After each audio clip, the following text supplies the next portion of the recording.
welcome back from spring break. Wait, what do you mean welcome back from spring break? Today is March. Shh, today is Monday, April 17th. No, today is Friday, March. Today is Monday, April 17th. What are you talking about? No, we didn't film this before break. I don't know what you're talking about. Okay, well, whatever you say. We totally filmed this like a few days ago, right? No. Yes. Fine, let's get into it then. So since we have not been here for the last 2 weeks, we need to get to our Spirit Award winners. Okay, I'll go along with this. Way to go to room 17, Miss Salas, our upper grade Spirit winner. Now take a look at what this Friday Spirit Day will be.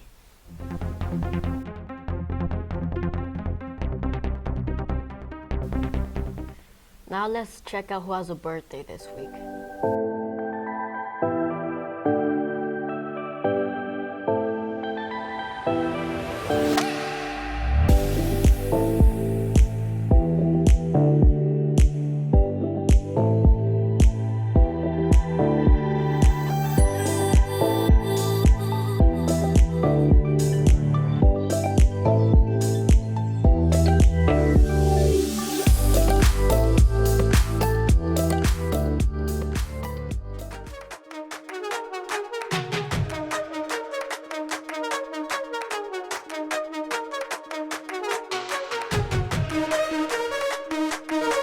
From 1968 to 1972, NASA ran the Apollo program looking to send astronauts to the moon.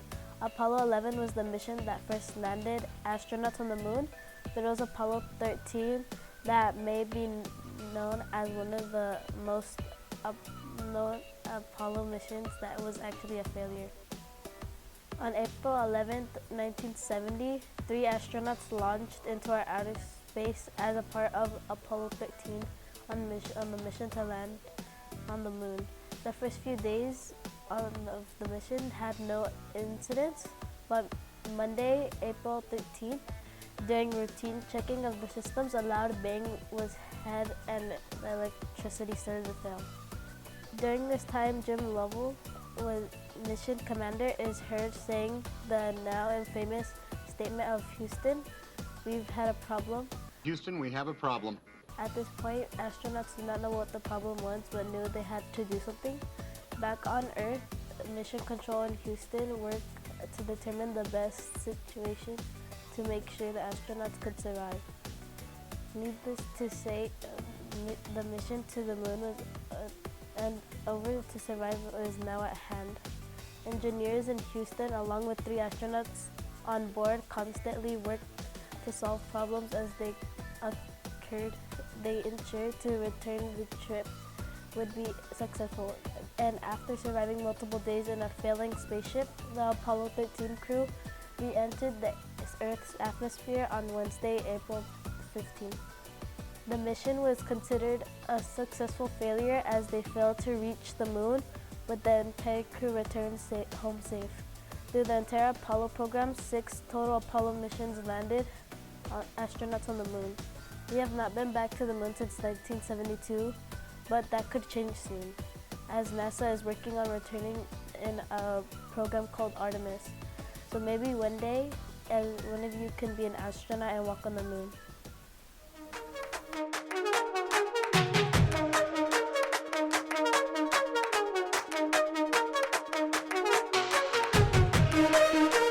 Well, now it is time for our weather.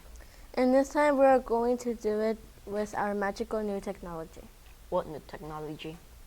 Our invisible weather person. Really? We got one of those? What does it do? Well, it just shows the weather page, but tells you it silently and you can't see them. So it's a graphic of the weather. Shh, they don't know that. Okay, got it. Over to our invisible And silent. weather person with our charger weather for the week.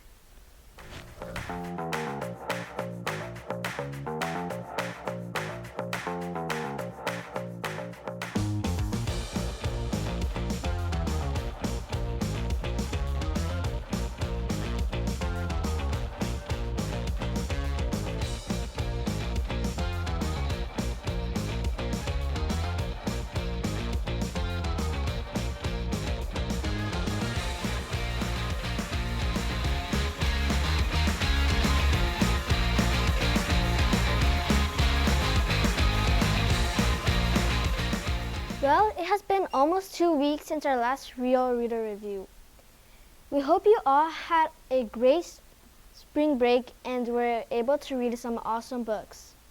As we head into the heart of spring, we here at Charging Forward have some spring-themed books we would love to recommend. For our lower grades, you should check out this book. And if you are looking for a higher level book to read, check out this one. Now let's hear from one of you with this week's Real Reader Review.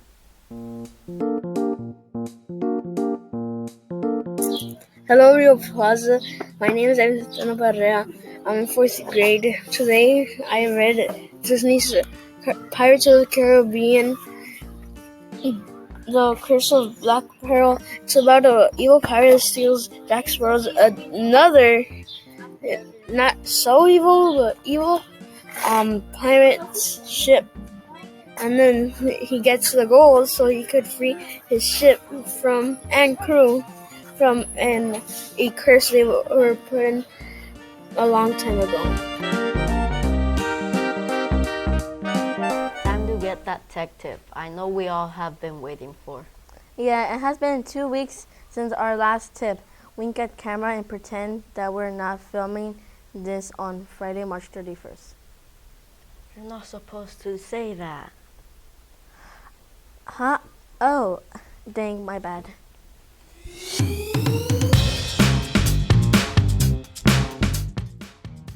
Hey everyone, and welcome to this week's Teacher Tech Tip.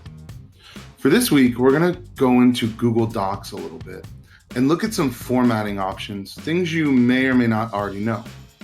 So most of us, when we go into a Google Doc, we simply click in and start typing.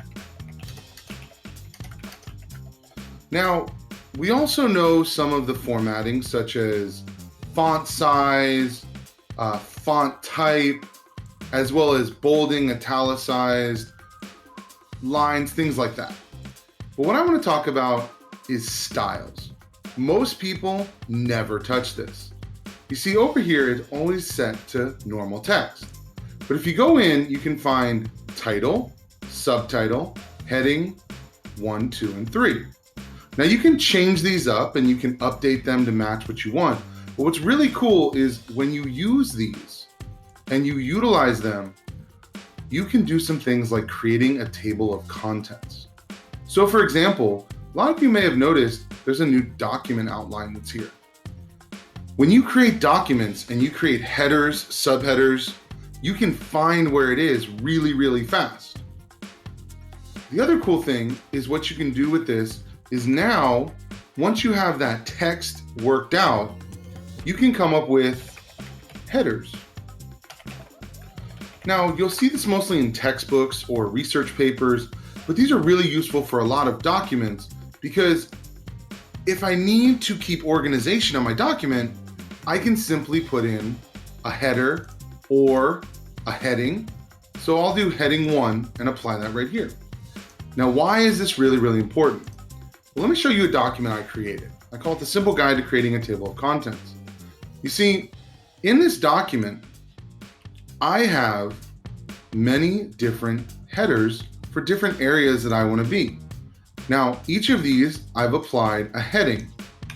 I've applied it to be a heading such as Introduction, Getting Started, Continuing the Work, and so on and so forth. On this page right here, after my title page, I want to introduce a table of contents. Now, a table of contents is a way to find what's inside your writing or in a book. They're very useful if you look in your textbooks, and sometimes even chapter books have these as well. Did you know that Google Docs can create one automatically? You see, all you have to do is click Insert, and at the very bottom, it says Table of Contents. And you have 3 options: plain text, dotted, and links. Let's make one with links. Now what you're going to notice is now you've created a table of contents in your work that's already linked. Now here's where this gets really useful. We have options. We can show page numbers. So right now, every one of these, introduction, all this, it shows what pages they're on. From here, I can also have a leader so it goes across. So when I'm clicked off, it shows where my pages are. You can also now format this. I can take this entire document and I can make it bigger, smaller, whatever font I want. I can mess around with it. But what's cool is these are now links, meaning if I click on this, it will jump me to that section. What's even more nice is, let's say I need to get rid of something. I delete one of my headers. Well, I go up here, click update, and it's gone. This is a really, really useful tool when you're building out informational text, informational documents, or if you want to build a story that has many different parts to it and you want everyone to know where to go. You can create table of contents. And again, that's utilizing the styles function as well as inserting a table of contents. Now, the use of these tools is very important because in Google Docs, you can do a lot more than you think. See, hyperlinks are also useful. This one hyperlinks to a section in a text. But if I now go over to my summary, it also has everything laid out for me.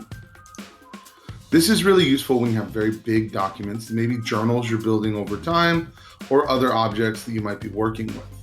So start using Docs more and play around with what's in insert and format, because there's a lot more tools there than you think and you might know. But if you just want to add a simple table of contents, now you know how to do it. That's this week's Teacher Tech Tip.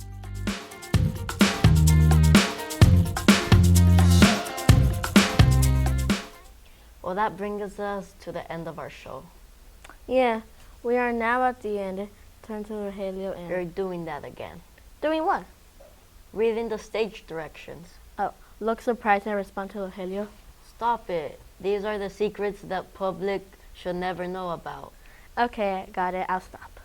Good. Now let's get to the end of the show. Yes, let's do that. Roll credits and wave goodbye. Oh well, if you can't beat them, join them. Wave goodbye.